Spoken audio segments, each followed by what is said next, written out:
Today, we're heading to the ruins of Bhangarh Fort in India. Now, this is a place with a reputation so dark, so chilling, it's known all across the country as its single most haunted location.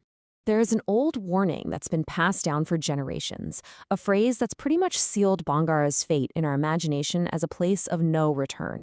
So here's the big question.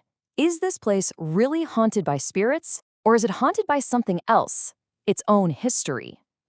We're going to look past the folklore to see if we can uncover the story of a lost city and try to separate the supernatural from the historical facts. So, how did this remote ruin get such a powerful and frankly terrifying title? Let's, set the stage for its infamous reputation. Yeah, this isn't just some local ghost story we're talking about. From paranormal enthusiasts to just regular folks, Bhangarh is widely considered the absolute top of the list for paranormal sites in the entire nation. Its name alone is enough to send a shiver down your spine. The history itself is a huge mystery. Construction starts in the late 16th century, and by 1600, it's a bustling, successful capital city. But then, just 5 years later, poof, it's completely and suddenly abandoned. A whole thriving city just emptied out almost overnight. To explain why a city would just vanish like that, a powerful legend started to grow. And this is the story most people tell when they talk about the ghosts of Bhangarh. The story really revolves around two main characters, the beautiful and widely admired Queen Retnavati and a powerful sorcerer, a practitioner of esoteric magic named Singhia. So, the way the legend goes, Singhia became obsessed with the queen and tried to use black magic to make her fall in love with him. But Queen Ratnavarti was smart. She saw right through his scheme.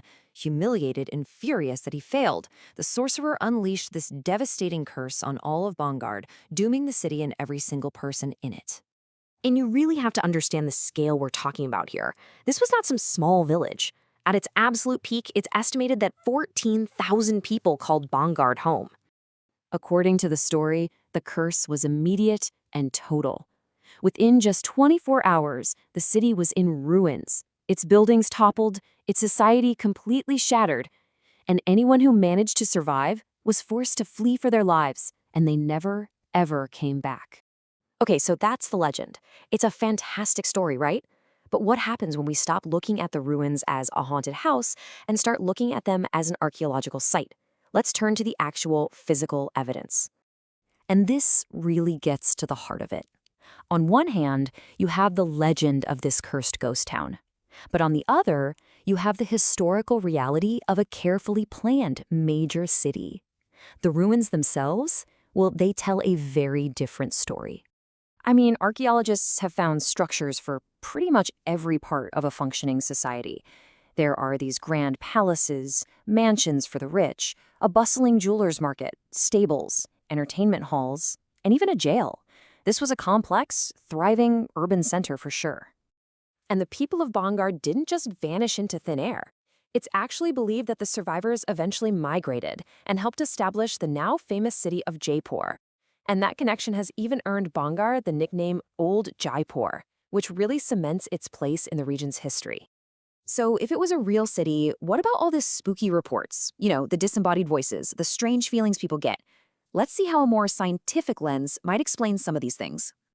Well, back in 2012, a team of paranormal investigators did a really thorough study of the fort. And their conclusion?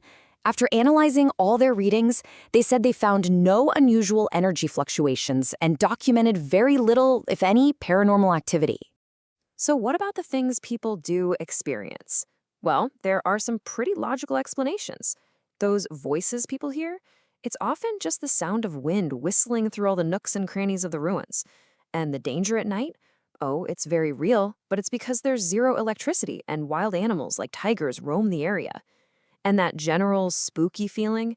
Well, that's likely the powerful psychological effect of knowing you're in a place famous for being haunted.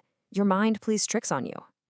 So if the ghosts aren't supernatural, what are they? What is the real thing that's haunting Bhangarh?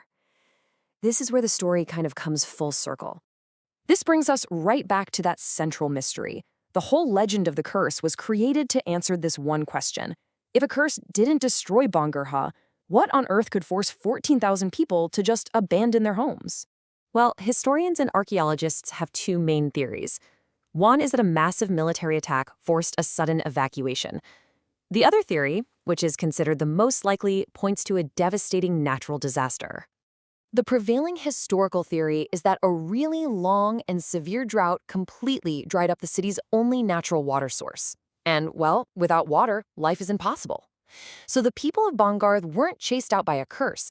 They were likely forced to migrate in a desperate search for survival. And that kind of leaves us with one final thought. Maybe the true haunting of Bhangarh isn't about spirits from the great beyond. Maybe it's haunted by something way more real. The powerful, lingering memory of a vibrant city and a population of 14,000 people who, in the blink of an eye, lost everything.